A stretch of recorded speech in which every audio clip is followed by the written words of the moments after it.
જય હિન્દ, વંદે માતરમ મારા વહાલા મિત્રો। અંગ્રેજીની શરૂઆત ક્યાંથી કરવી એનો પાર્ટ 2 લઈને આપણે આવી ગયા છીએ। અંગ્રેજી વાંચવા કેવી રીતના વાંચવું એ પહેલા કેમ છો મારા મનમોજીલા ગુલાબજાંબુ જેવા મીઠા વાલીડાઓ। ચાલો, ગઈકાલનો અગલો વિડીયો જોવાનો બાકી હતો જોઈ લેજો। આપણી ચેનલમાં ફ્રી પીડીએફ ફાઇલ માટે 7567778020 ઉપર તમે મને જોઈન મેસેજ કરશો, હું તમને વોટ્સઅપ ગ્રુપમાં એડ કરી દઈશ। ચાલો, ગઈકાલનો વિડીયો જોવાનો બાકી હતો જોઈ લેજો। આજે આપણે આવી ગયા છીએ ખૂબ જ અગત્યના વાંચવાના નિયમ લઈને, વિડીયોના અંત સુધી જોડાયેલા રહેજો। જો સ્પેલિંગમાં ડબલ ઈ આવતું હોય ત્યારે જે અક્ષરની પાછળ, જસ્ટ એક્ઝામ્પલ, જે અક્ષરની પાછળ ડબલ ઈ હોય તે અક્ષરને દીર્ઘાઈ, જસ્ટ એક્ઝામ્પલ, એમ નો મ, પ્લસમાં દીર્ઘાઈ ને પ્લસમાં ટી નો ટ। દીર્ઘાઈ એટલે આને કહેવાય રસવાઈ, આ છે દીર્ઘાઈ। જો આ દીર્ઘાઈ અને પ્લસમાં ટી, મ પ્લસ ઈ મીટ, બધાયમાં ડબલ ઈ છે, જોઈએ આપણે। ચાલો, એસ ડબલ ઈ સઈ, ઊંડો સ્વર છે, બઈ બી, નઈ ડ, મઈ ટ, કઈ પ, ટ્ર જો ટ્ર ભેગું ટી આર ટ્ર ઈ, એફ આર ફ્ર ઈ એટલે ફ્રી, એસ પી સ્પ સ્પીડ, હ ઈ લ હિલ, જી આર ગ્ર ઈ ન, એફ ડબલ ઈ ટી ફ ઈ ટ, એફ ડબલ ઈ ડી ફ ઈ ડ, એસ ડબલ ઈ પી સ ઈ પ, વ ઈ ક, બધાયમાં ડબલ ઈ છે। જે અક્ષરની પાછળ ડબલ ઈ આવતું હોય ઈ અક્ષરને દીર્ઘાઈ લાગે છે અને વંચાય છે। See bee need, meet, keep, tree, free, speed, heel, green, feet, feed, seep, week. Double e હોય તો એ દીર્ઘાઈ લાગે, અને જો ઈ એ હોય તો એ દીર્ઘાઈ લાગે છે, યાદ કરો જોઈ। ડબલ્યુ ડબલ ઈ કે એટલે વીક, અને ડબલ્યુ ઈ એ કે એટલે પણ વીક, પણ આ ઊંડો સ્વર છે એટલે મીન્સ કે ડીપમાં સ્વર છે, લાંબો સ્વર છે, આ ટૂંકો સ્વર છે। ઈ ડબલ ઈ આવતું હોય ત્યારે દીર્ઘાઈ, અને ઈ એમાં પણ દીર્ઘાઈ, પણ આ છે ને બોલીએ ત્યારે લાંબો સ્વર આવે, આ ટૂંકો સ્વરમાં આવે છે। ચાલો, બીજો નિયમ જોઈએ, એની જેમ જ છે।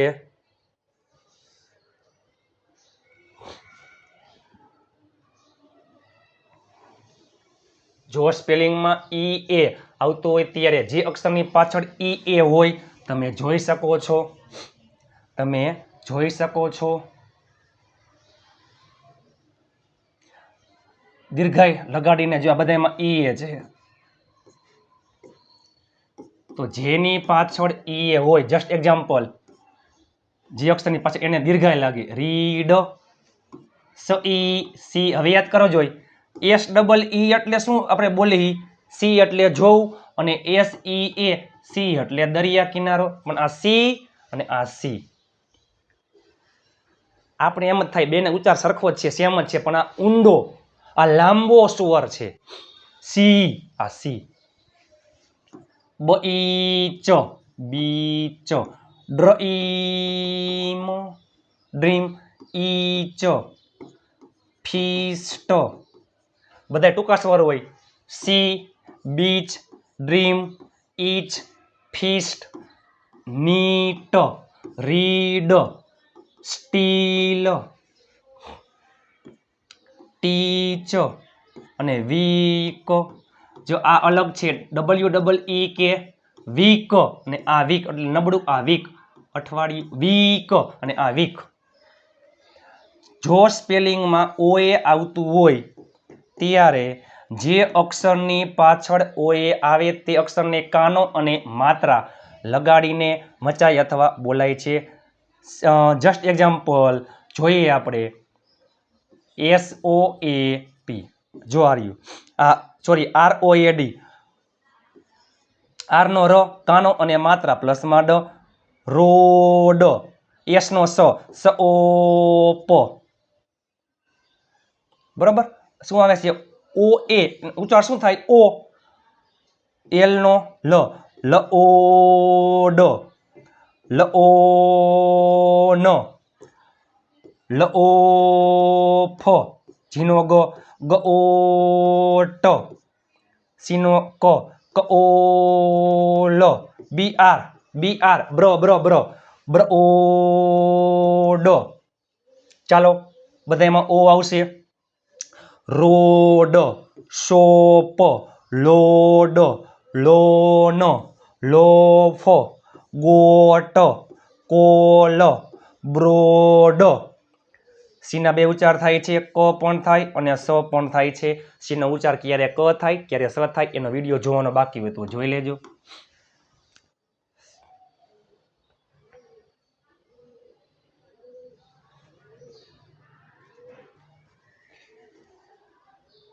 જો સ્પેલિંગમાં OI આવતું હોય ત્યારે જે અક્ષરની પાછળ OI હોય ત્યારે તે અક્ષરને કાનો અને માત્રા પ્લસમાં ઈ લગાડીને મચાય અથવા બોલાય છે. OI એટલે OE ઓઈલ સોઈલ. જેનો જ તો જ પ્લસ ઓ જોઈન આમાં જોઈન્ટ બરોબર. આનું ઓય અને એનટી ભેગું ન્ટ બોઈલ. સીનો ક ઓઈન સીનો ક ઓઈલ. એસપીનો સ્પ સ્પોઈલ. ચાલો oil oil soil join joint boil coin coil spoil. આ ખાસ અગત્યનું છે. જો સ્પેલિંગમાં TION આવતો હોય ત્યારે એનો ઉચ્ચાર શું થાય છે સન. જો TION સ્પેલિંગના અંતે TION આવતું હોય ત્યારે એનો ઉચ્ચાર સન થાય છે. Just example MOTION. અને શું મચાય વાંચતા આવડતું ન હોય તો કાંઈ વાંધો નહીં. એમનો મ ઓ એટલે ઓ પ્લસમાં TION એટલે સન મ ઓ એટલે મો સન થઈ ગયું motion.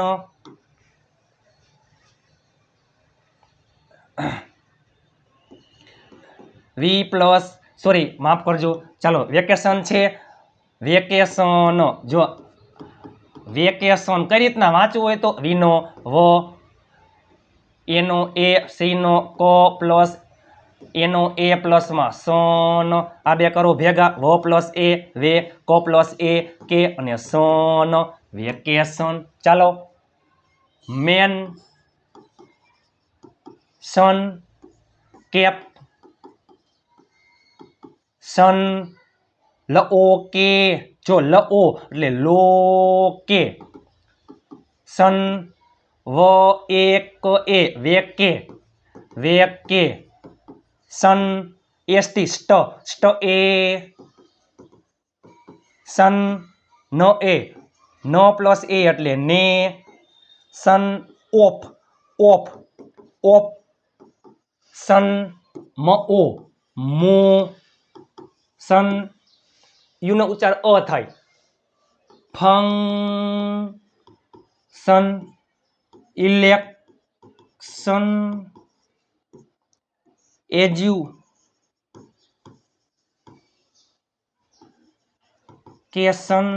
Education direction action mention caption location vacation station nation option motion function election education, direction, action. આ મોસ્ટ આઈએમપી છે, TIN વાળો બહુ આવે છે. અને પ્લસમાં આ પણ આઈએમપી એટલું જ આઈએમપી છે.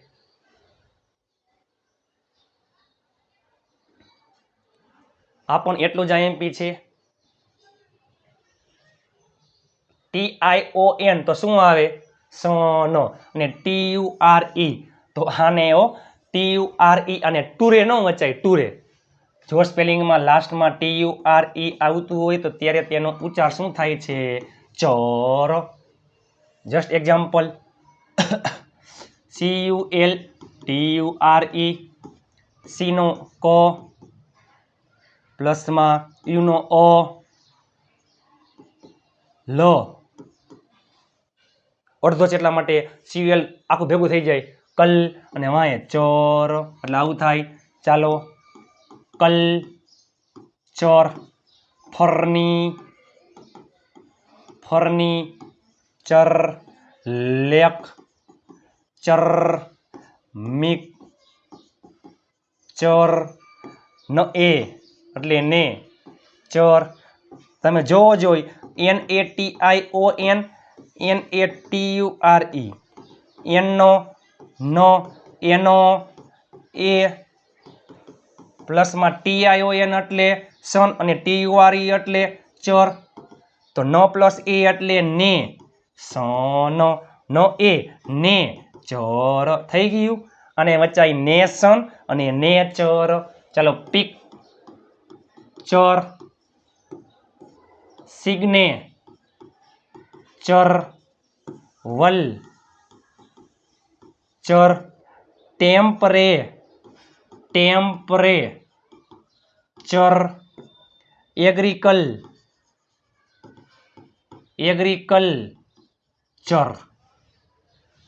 કલ્ચર. આ એગ્રી, જો આ કલ્ચર ને આ એગ્રીકલ્ચર. આ culture, furniture, lecture, mixture, nature, picture, signature, vulture, temperature, agriculture. ગઈકાલનો આગલો વિડીયો જોવાનો બાકી હોય તો જોઈ લેજો.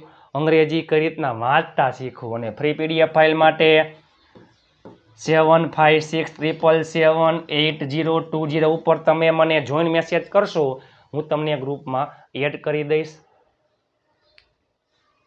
તમારા માટે તનતોડ મહેનતથી આ વિડીયો બનાવ્યો છે. તમારા તમામ ગ્રુપમાં શેર કરી નાખજો. તમારા મિત્રોને ગ્રુપમાં એડ કરી દેજો. રવિવારે PDF ફાઇલ ફ્રી આવે છે. ચેનલને સબસ્ક્રાઈબ કરવાનું ભૂલતા નહીં મારા વાલા. ચાલો મળીએ આવતીકાલે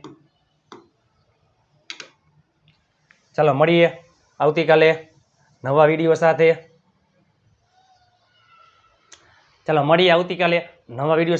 એ પહેલાં તમારા તમામ ગ્રુપમાં શેર કરી નાખજો. ચેનલને સબસ્ક્રાઈબ કરવાનું ભૂલતા નહીં. તમને વિડીયો કેવો લાગ્યો નીચે કોમેન્ટ કરી નાખો.